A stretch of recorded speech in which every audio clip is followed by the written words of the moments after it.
एक हाथ में सुलह का प्रस्ताव और दूसरे हाथ में विनाशकारी हथियार। क्या हॉर्मूज के समंदर में शांति सिर्फ एक छलावा है?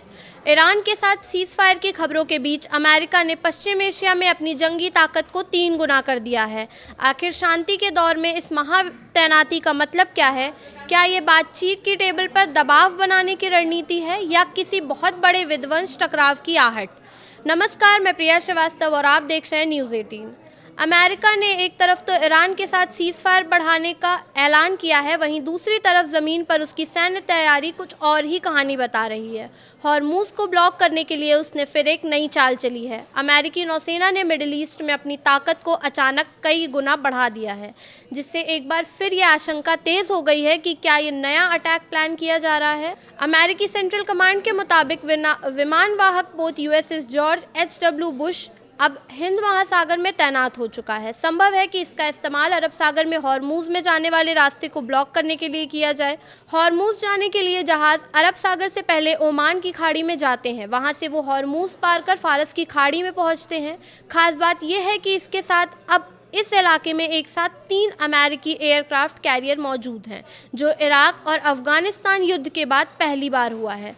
US नेवल इंस्टीट्यूट पर छपी खबर के मुताबिक पहले से USS अब्राहम लिंकन अरब सागर में तैनात है, जबकि USS गेराल्ड फोर्ड लाल सागर में ऑपरेशन कर रहा है। अब तीसरे कैरियर की एंट्री ने पूरे क्षेत्र में अमेरिकी सैन्य ताकत को चरम पर पहुंचा दिया है। अब सवाल ये है कि एयरक्राफ्ट कैरियर पूरा अफ्रीका घूमकर क्यों आया? तो ये कैरियर ग्रुप सिर्फ एक जहाज़ नहीं बल्कि पूरा चलता फिरता किला होता है। इसके साथ मिसाइल से लैस डिस्ट्रॉयर USS मैसन, USS डोनाल्ड कुक और USS रॉस भी तैनात हैं। इसके अलावा high speed supply ship USNS Arctic भी साथ है, जो युद्ध के दौरान लगातार ईंधन और संसाधन उपलब्ध कराता है। रिपोर्ट्स के मुताबिक USS जॉर्ज बुश ने अमेरिका के नॉरफॉक बेस से करीब 18,507 किलोमीटर की लंबी यात्रा तय कर अमेरिका के दक्षिणी सिरे के रास्ते हिंद सागर में प्रवेश किया।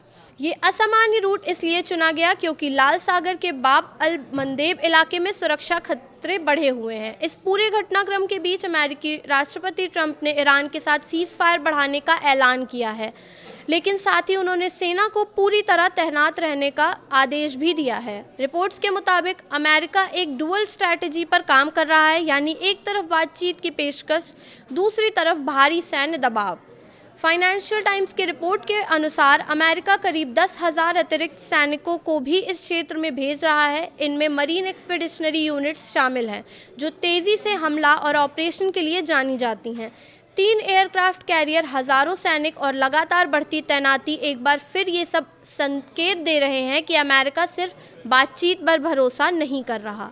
फिलहाल इस वीडियो में इतना ही। ऐसे ही और वीडियोज़ के लिए देखते रहिए न्यूज़ 18।